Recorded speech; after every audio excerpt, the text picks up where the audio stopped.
വിധി എന്ന വിഷയത്തെക്കുറിച്ചാണ് നമ്മൾ ചിന്തിക്കാൻ പോകുന്നത്. നമുക്കറിയാം, ഇന്ന് പല മതങ്ങളും പഠിപ്പിക്കുന്ന ഒരു ആശയം, ദൈവം എല്ലാവരെയും വിധിച്ചിരിക്കുന്നു. ഒരു മരണം സംഭവിക്കുമ്പോൾ അത് ദൈവനിശ്ചിതമാണ് എന്നാണ് അവർ പഠിപ്പിക്കുന്നത്. ഒരിക്കലൊരു വൈദികൻ ഒരു കുഞ്ഞ് മരിച്ച സമയത്ത്, ഒരു മാതാവിന് തൻ്റെ കുഞ്ഞ് നഷ്ടപ്പെട്ടു. ആ മാതാവിനെ ആശ്വസിപ്പിക്കാനായി ആ വൈദികൻ പറഞ്ഞത്, ദൈവത്തിനൊരു മാലാഖയുടെ ആവശ്യമുണ്ടായിരുന്നു, അതുകൊണ്ട് ദൈവം ഈ കുഞ്ഞിനെ ഒരു പൂ പറിച്ചെടുക്കുന്നത് പോലെ പറിച്ചെടുത്തു എന്നാണ്. അപ്പോൾ ലോകത്തിലെ മിക്ക മതങ്ങളും പഠിപ്പിക്കുന്നത്, ഇന്ന് എന്തെങ്കിലും ദുരന്തങ്ങളോ കഷ്ടപ്പാടുകളൊക്കെ വരുമ്പോൾ അതെല്ലാം ദൈവത്തിൻ്റെ ഉദ്ദേശമാണ്, ദൈവത്തിൻ്റെ വിധിയാണ് എന്നൊക്കെ പറയാറുണ്ട്. ഇത് സംബന്ധിച്ച് ബൈബിൾ എന്താണ് പഠിപ്പിക്കുന്നത്? യാക്കോബ് 1:13 ഇപ്രകാരം വായിക്കുന്നു: പരീക്ഷണങ്ങൾ ഉണ്ടാകുമ്പോൾ ദൈവം എന്നെ പരീക്ഷിക്കുകയാണ് എന്ന് ആരും പറയാതിരിക്കട്ടെ. ദോഷങ്ങൾ കൊണ്ട് ദൈവത്തെ പരീക്ഷിക്കാൻ ആർക്കും കഴിയില്ല. ദൈവവും ആരെയും പരീക്ഷിക്കുന്നില്ല. അപ്പോൾ വളരെ കൃത്യമായി ബൈബിൾ പറയുന്നു, ദൈവം ആരെയും പരീക്ഷിക്കുകയോ ഉപദ്രവിക്കുകയോ ചെയ്യുന്നില്ല. അതുപോലെ തന്നെ ഇയ്യോബ് 34:10 പറയുന്നൊരാശയം, ദുഷ്ടത പ്രവർത്തിക്കുന്നതിനെക്കുറിച്ച് സത്യദൈവത്തിന് ചിന്തിക്കാനേ കഴിയില്ല. തെറ്റ് ചെയ്യുന്നതിനെക്കുറിച്ച് സർവശക്തന് ആലോചിക്കാൻ പോലും പറ്റില്ല എന്നാണ്. നമുക്കറിയാം, ഇന്ന് സാധാരണയായി പല ആളുകളും പറയുന്നത്, ഭൂമി എന്ന് പറയുന്നത് ദൈവത്തിൻ്റെ പരീക്ഷണശാലയാണ്, ദൈവം ദുഷ്ടത അനുവദിക്കുന്നത് അതുകൊണ്ടാണ് എന്നൊക്കെ പറയാറുണ്ട്. ദുഷ്ടന്മാരെയും നല്ലവരെയൊക്കെ ദൈവം മുൻകൂട്ടി തന്നെ തീരുമാനിച്ച് വിട്ടിരിക്കുകയാണ് എന്നൊക്കെ പല ആളുകളും പറയാറുണ്ട്. എന്നാൽ ഇതിന് മറുപടി നൽകുന്ന ഒരു ബൈബിൾ ഭാഗം നമുക്കൊന്ന് പരിശോധിക്കാം. ഉൽപ്പത്തിയുടെ പുസ്തകം 6-ാം അധ്യായം, അതിൻ്റെ 6-ാമത്തെ വാക്യം. സാഹചര്യം, നോഹയുടെ കാലത്ത് ഭൂമി ദുഷ്ടത കൊണ്ട് നിറഞ്ഞ ഒരു സാഹചര്യത്തിൽ ദൈവമായ യഹോവ എന്താണ് പറയുന്നതെന്ന് ശ്രദ്ധിക്കുക. ഉൽപ്പത്തി 6-ാം അധ്യായത്തിൻ്റെ 6-ാം വാക്യം അവിടെ വായിക്കുന്നത് എങ്ങനെയാണ്: ഭൂമിയിൽ മനുഷ്യനെ ഉണ്ടാക്കിയത് കാരണം യഹോവ ഖേദിച്ചു, ദൈവത്തിൻ്റെ ഹൃദയത്തിന് ദുഃഖമായി എന്നാണ്. ഈ ഒരു വാക്യം വായിച്ചപ്പോൾ നമ്മുടെ മനസ്സിലേക്ക് വരുന്ന ആശയം എന്താ? യഹോവ ഇവിടെ ഭൂമിയിൽ മനുഷ്യനെ ഉണ്ടാക്കിയത് കൊണ്ട് ദൈവം ദുഃഖിച്ചു എന്നാണ് പറയുന്നത്. കാരണം അന്നുണ്ടായിരുന്ന ലോകത്തിൻ്റെ അവസ്ഥ അങ്ങനെയായിരുന്നു. അന്ന് ഈ ഭൂമി ദുഷ്ടത കൊണ്ട് നിറഞ്ഞിരുന്നു. ദൈവം ഉദ്ദേശിച്ച പോലെ ആയിരുന്നില്ല ഭൂമിയുടെ അവസ്ഥ. അപ്പോൾ ദൈവം മുൻകൂട്ടി തന്നെ ഈ ഭൂമിയിൽ ദുഷ്ടന്മാരുണ്ടാകണം, നീതിമാന്മാരുണ്ടാകണം എന്നൊക്കെ, ആരൊക്കെ ദുഷ്ടന്മാരായിരിക്കണം, ആരൊക്കെ നീതിമാന്മാരായിരിക്കണം എന്നൊക്കെ ദൈവം മുൻകൂട്ടി തന്നെ തീരുമാനിച്ചിരുന്നുവെങ്കിൽ ദൈവത്തിൻ്റെ ഹൃദയത്തിന് ദുഃഖമായി എന്ന് പറയേണ്ട കാര്യമുണ്ടോ? ഒരിക്കലുമില്ല. അതുകൊണ്ട് ദൈവം ഒരിക്കലും ദുഷ്ടത ആഗ്രഹിക്കുന്നില്ല എന്ന് നമുക്ക് ഈ ഒരു വാക്യത്തിൽ നിന്ന് വളരെ വ്യക്തമായി നമുക്ക് മനസ്സിലാക്കാൻ സാധിക്കും.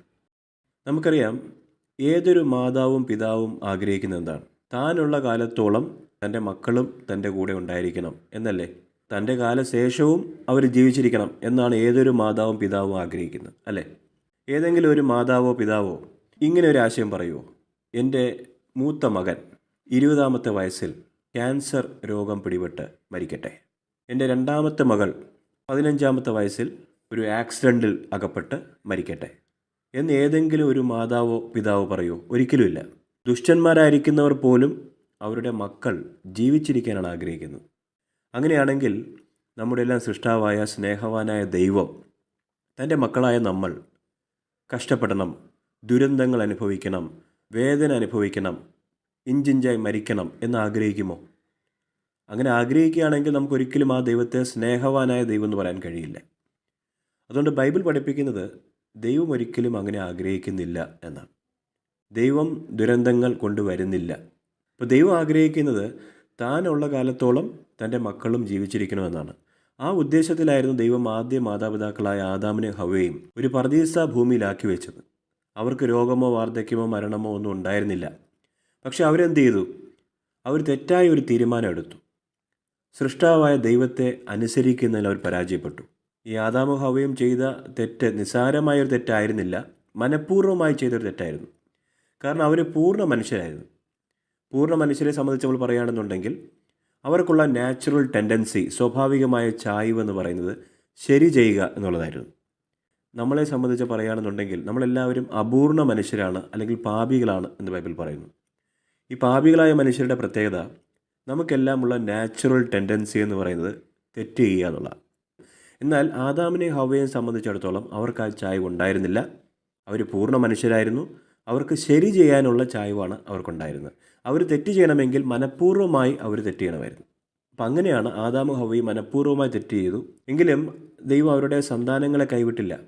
അതിനുള്ള പരിഹാരം ദൈവം ഏർപ്പാടാക്കുകയും ചെയ്തു.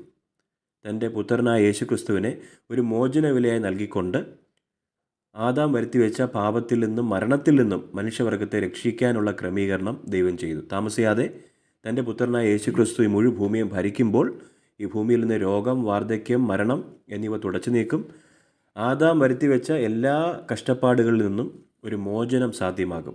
മരിച്ചുപോയ പ്രിയപ്പെട്ടവരെ വീണ്ടും ഉയർപ്പിക്കും. അവർക്കും ഈ പർദീസ ഭൂമിയിൽ അനുഗ്രഹം കൊടുക്കും. ഇതാണ് ബൈബിൾ പഠിപ്പിക്കുന്നത്.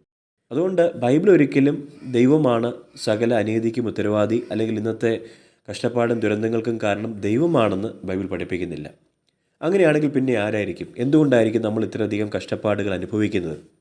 അതിനെക്കുറിച്ച് മറ്റൊരു വീഡിയോയിൽ നമുക്ക് കൂടുതലായിട്ട് സംസാരിക്കാം.